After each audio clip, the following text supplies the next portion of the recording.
శ్రీమాత్రే నమః. శ్రీ లలితా సహస్రనామంలోని 776వ నామము మందార కుసుమ ప్రియ. మందార కుసుమ ప్రియ అంటే మందార పుష్పమునందు ప్రీతి కలిగినది అని అర్థము. మందార పుష్పాలని జపాకుసుములు అని కూడా అంటూ ఉంటారు. మనకి ఇప్పుడు రకరకాలైన మందార పుష్పాలు కనబడుతూ ఉంటాయి కదా. అయినప్పటికీ అంటే పింక్ కలర్లో ఉంటాయి, వైట్లో ఉంటాయి, రెడ్లో ఉంటాయి, కొంచెం బ్లాక్గా డార్క్ రెడ్లో చాలా మందార రకాలు కనబడుతూ ఉంటాయి. అయినప్పటికీ కూడా ఇక్కడ ఎర్రటి అరుణారుణ వర్ణ కాంతితో ఉండే ఎర్రటి మందార పుష్పాలే ఇక్కడ అమ్మవారికి అత్యంత ఇష్టం అన్నమాట. ఎందుకు అలా అనుకున్నాము, ఎందుకు అలా చెప్పుకుంటున్నాము అంటే మనము ధ్యాన శ్లోకంలో చెప్పుకున్నాం కదా, సింధూరారుణ విగ్రహం అని, తర్వాత అరుణాం కరుణా తరంగితాక్షీం అని, తర్వాత ఏమో సకుంకుమ విలేపనామని, జపాకుసుమ భాసురామని, జపాకుసుమ భాసురాం జప విధౌ స్మరేదంబికామని, ఆ తల్లి యొక్క ఎర్రటి వర్ణమును ఈ విధంగా చాలా రకాలుగా మనం కీర్తించాం.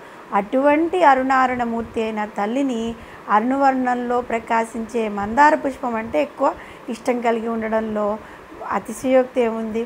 మందారం అనేది ఒక అందమైన పువ్వు. దీన్నే దాసాని పువ్వు అంటారు. ఎందుకంటే అది నెమ్మదిగా విచ్చుకుంటుంది.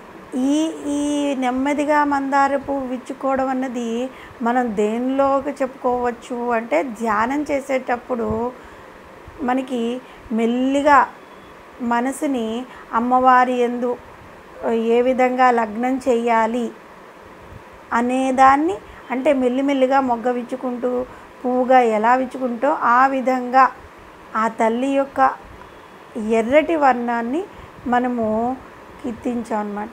శ్రీ లలితా సహస్రనామం అయిన ధ్యాన శ్లోకము పరమేశ్వరిని సింధూరారుణ విగ్రహమని, అరుణా కరుణాం తరంగితాక్షీమని, సకుంకుమ విలేపనామని, జపాకుసుమ భాసురౌ జప విధౌ స్మరేదంబికామని, ఆ తల్లి యొక్క ఎర్రటి వర్ణాన్ని అనేక విధాలుగా మనం కీర్తించాం. అటువంటి అరుణారుణ మూర్తి అయిన ఆ తల్లికి ఎర్రటి వర్ణంలో ప్రకాశించే మందార పుష్పం అంటే ప్రీతి కలిగి ఉండడంలో అతిశయోక్తి ఏముంది. మందారం అనేది ఒక అందమైన పువ్వు అన్నమాట. దీన్నే దాసాని పువ్వు అని కూడా వ్యవహరిస్తూ ఉంటారు. మందార పుష్పం వంటి శరీర ఛాయతో ఉండే అమ్మను మనం గనక మానసికంగా దర్శించగలిగిన భక్తుడు ఇక జీవితంలో కోరగలిగేది ఏముంటుంది. మనం ముందుగా చెప్పుకున్నట్లుగా అమ్మవారు ఎరుపు రంగులో ఉంటుందని, కేవలం మందార కుసుమ ప్రియ అనే నామముని యాంత్రికంగా పఠిస్తే మనకు వచ్చే ప్రయోజనం ఏమీ ఉండదు. ఆ ఆకృతిని మనం మానసికంగా దర్శించగలగాలి. మందార పుష్పం లేదంటే దాసాని పుష్పానికి ఉన్న విశేషత ఏంటంటే ఆ పుష్పం మెల్లగా మొగ్గగా ఉన్నప్పటి నుంచి పూర్తిగా పుష్పంగా వికసించేంత వరకు ఎంతో నెమ్మదిగా విచ్చుకుంటుందన్నమాట. ఈ ప్రక్రియ మనము జపం చేసే విధానాన్ని వివరిస్తుంది. ధ్యానమగ్నమై ఎరుపు రంగును మనసులో ఊహించుకుంటూ నెమ్మదిగా అత్యంత నెమ్మదిగా ఆ ఎరుపు రంగు క్రమేపీ వృద్ధి పొందుతూ మన మనసు పూర్తిగా ఆక్రమించి ఆ ఎరుపు రంగు తప్ప ఏ భావనలు మన మనసులో లేకపోతే మందార కుసుమ ప్రియ అయిన ఆ తల్లిని మనం దర్శించినట్లే. ఈ విధంగా సాధన చేసి ఆ భక్తుడు అనుదినము జగన్మాతను దర్శించగలిగే ధన్యుడవుతాడనమాట. ఎప్పుడైతే మందార పుష్పం కాంతి వంటి అరుణవర్ణము మన మనస్సు నిండా నిండిపోతుందో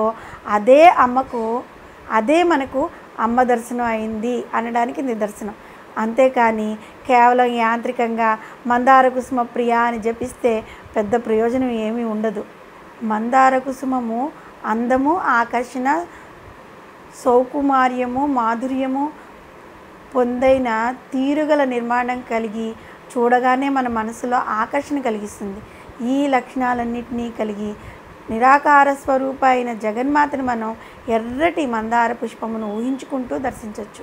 మందార వృక్షము దేవతా వృక్షం అంటూ ఉంటారు. ఆ వృక్షం పుష్పమైన మందార కుసుమముతో ఆ తల్లిని ఆరాధించిన వారికి జీవితంలో దైన్యం తొలగిపోయి వారి కోరికలన్నీ సిద్ధింపజేయబడతాయి. అటువంటి పవిత్రమైనది మందార పుష్పం అన్నమాట. లలితా సహస్రనామంలో అమ్మవారి యొక్క సగుణ వర్ణమును చేసేటప్పుడు వసన్యాది వాగ్దేవతల ఆ తల్లి యొక్క శిరస్సు భాగాన్ని, భుజములను, హస్తములను వర్ణించే ముందు భానోదయమును పోలిన ఒక లేత ఎరుపు రంగు కాంతి ఆవిర్భవించి ఆ తర్వాత ఆ కాంతి ముదురు ఎరుపు రంగులోకి మారిన తర్వాత అమ్మ దర్శనమిచ్చింది అన్నారు. మందార పుష్పం యొక్క వికాస ప్రక్రియ కూడా సరిగ్గా అలాగే ఉంటుంది. జగన్మాతకు మందార పుష్పమునకు అంత సామ్యం ఉందన్నమాట. కాబట్టే వసన్యాది వాగ్దేవతల ఆ తల్లిని మందార కుసుమ ప్రియ అనే నామంతో కీర్తించారు. మందార కుసుమ ప్రియ అనే నామం ద్వారా అమ్మవారిని పూజించినట్లయితే నామంలో చెప్పుకున్నట్లుగా మందార పువ్వులు, ఎర్రటి మందారాలు, చాలా రకాల మందారాలు మనకు దొరుకుతాయి కదా, కానీ ఎర్రటి అందమైన మందారాలతోటి అమ్మవారిని పూజించినట్లయితే అమ్మవారు చాలా ప్రీతి చెందుతుంది. ఓన్లీ పూజ ఒకటే కాదు, అమ్మవారిని ధ్యానంలో ఆ మందారకు రంగు వంటి ఎరుపు వర్ణంతో మనము ఊహించుకుని అమ్మవారిని మన మనసులో నిలుపుకోవాలి. అప్పుడే అది నిజమైన పూజ అవుతుంది. ఆ తల్లి అనుగ్రహానికి మనం పాత్రలమవుతాం. శ్రీమాత్రే నమః.